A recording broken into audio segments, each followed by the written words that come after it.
If moving is in your near future, then hold tight. I have 5 great tips for your moving day to make it a little bit smoother and a lot less stressful. So stay tuned. We're starting right now.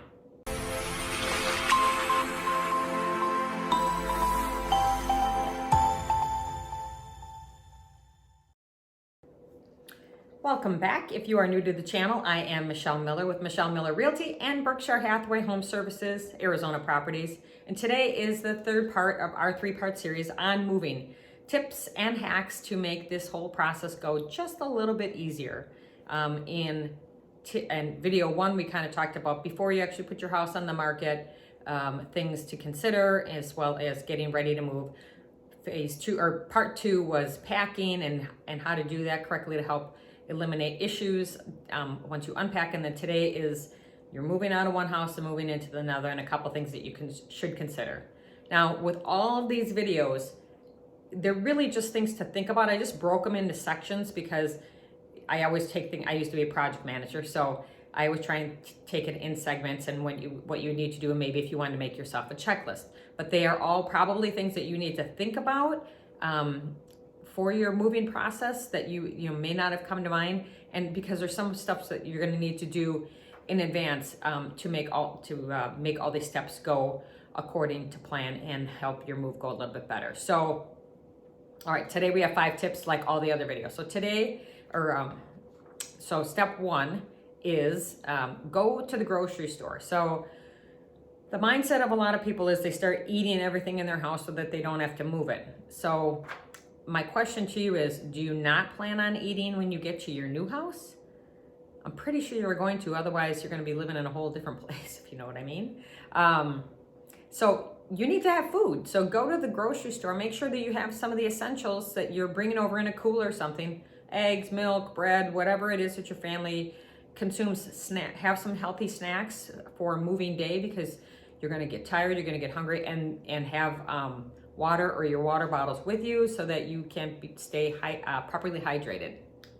All right, this is for moving out. In our contract in Arizona, it states right in there that that you as the seller cannot leave anything in that house when you move. So that means you can't leave all that old paint in the garage and chemicals that you use to treat the lawn or whatever. Now you can ask the buyer if they want any of those things, and if they say yes, then obviously it's okay to leave it. But generally you have to clear all that stuff out. So look into your local resources to see who can take hazardous materials. In the city of Scottsdale, the city does actually offer a hazardous pickup or hazardous waste pickup. Now sometimes that can be a few weeks out, and that's what I'm saying about these tips is there's some planning involved. So if you're taking inventory of what you're going to be moving, you might want to look into some of the city resources that you can tap into, such as the hazardous waste pickup here. Number 3, this is a huge one that nobody ever thinks of. What am I going to do with all these boxes once I get all the junk out of them? Yeah, they pile up really, really, really fast. And your recycle bin, if you think that's what's going to be your answer, that's going to take you probably the rest of the year if you put 3 of them in per week. I mean, the recycle bin just doesn't hold that much. So what can you do? Again, the city of Scottsdale actually does have a service where they will pick up your empty boxes. You have to, flatten them out, but I mean, nevertheless, you can leave them in a pile and they'll come and get them.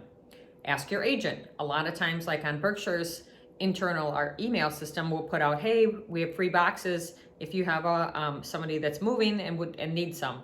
So sometimes you can get rid of them like that. I had mentioned in the first video about if you're utilizing a storage locker, sometimes those storage facilities will actually take your recycle boxes and let people, put them in the lobby, and other people that are in need of boxes can come and pick them up. So, but have a plan, because otherwise you're going to just be surrounded and buried in cardboard, and you're probably not going to be very happy about that. All right, so this is a tip that I repeated in other videos, but in the event you didn't see that video, I'm going to say it again because it's important. Set up your bed in your kitchen first. At the end of the day, you're going to want a comfortable bed to sleep in, and then when you wake up the next morning, you're going to probably want something to eat, and probably that evening you're going to want something to eat. So make sure that those rooms are functional.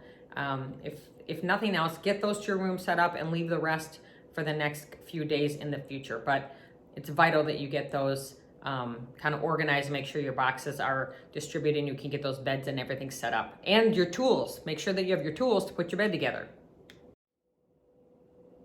All right, this is my last and final tip of the series. Tip 5 is have a project plan or some kind of plan. Have you ever seen something as big as moving go really well without a plan? Yeah, I don't think so.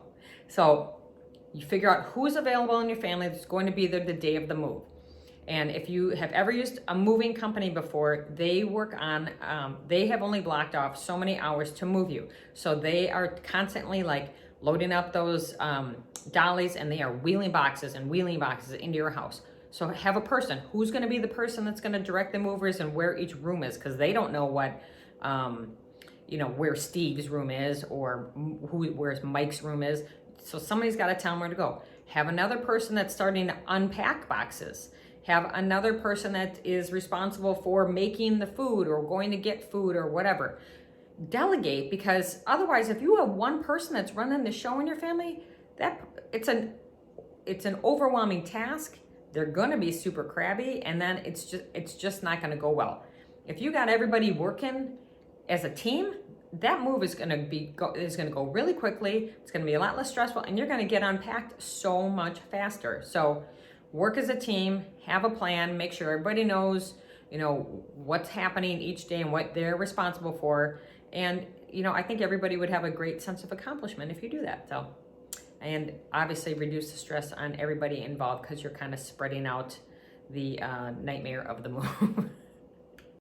I hope you were able to find a few tips in these last few videos that you found useful and maybe plan to implement them in your next move. Believe me, I wish I would have seen a video that told me stuff like this so that I plan better, because I did a lot of stuff wrong in my move. And it wasn't great. I got to tell you, it wasn't great at all. And on top of it, I'm so busy with work that you just don't have a ton of time to, waste trying to find stuff or whatever. So if I could help you in any way, I'm very happy about that. And please make sure to leave a comment below if you have any additional questions about this video or any other video you've seen on the channel. So I'd love to have you subscribe to our channel and press the notification button so you know the next time that we drop a new video about real estate or all things around Scottsdale and the Phoenix area. So thanks so much for watching, and we'll see you next time.